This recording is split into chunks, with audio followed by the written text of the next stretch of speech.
The screen fades in on Aya sitting in her family's grand dining room. The table is laden with an extravagant breakfast, but Aya picks at her food, her mind preoccupied.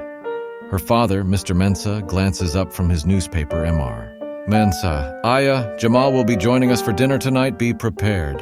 Aya hesitant. Father, I've told you, I'm not sure about this, Emmers. Mensa again.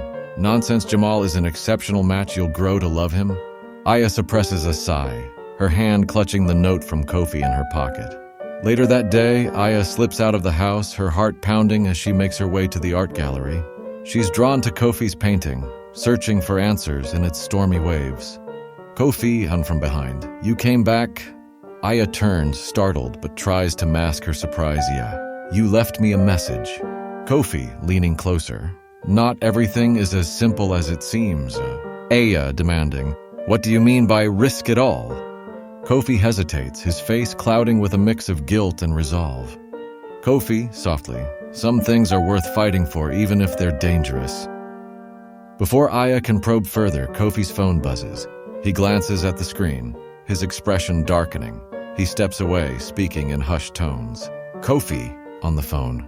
I told you not to contact me. This isn't part of the deal. Aya strains to hear, but only catches fragments. If the truth comes out, destroy everything. That evening, Aya sits stiffly at the dinner table, dressed in a gown her mother insisted she wear. Across from her is Jamal, a confident man in his late 20s, exuding charm but with an air of arrogance.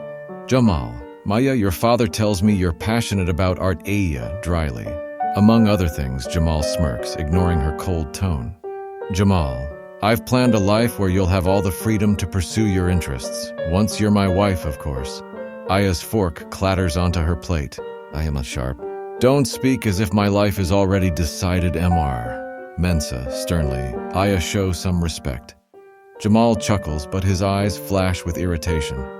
Jamal, leaning closer. Respect is earned, Aya, and so is trust.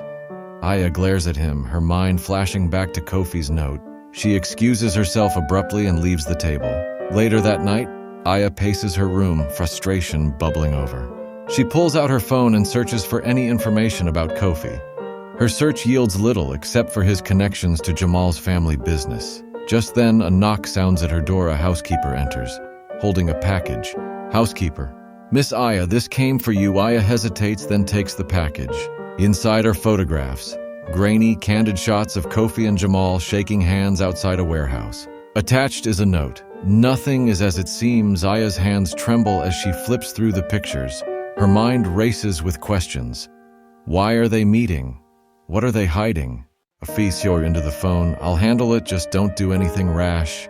The camera pans to his desk, where a stack of documents bearing Jamal's company logo sits. Aya sits on her bed, staring at the photographs. Her phone buzzes with a text from an unknown number. Ask Kofi about his debt to Jamal.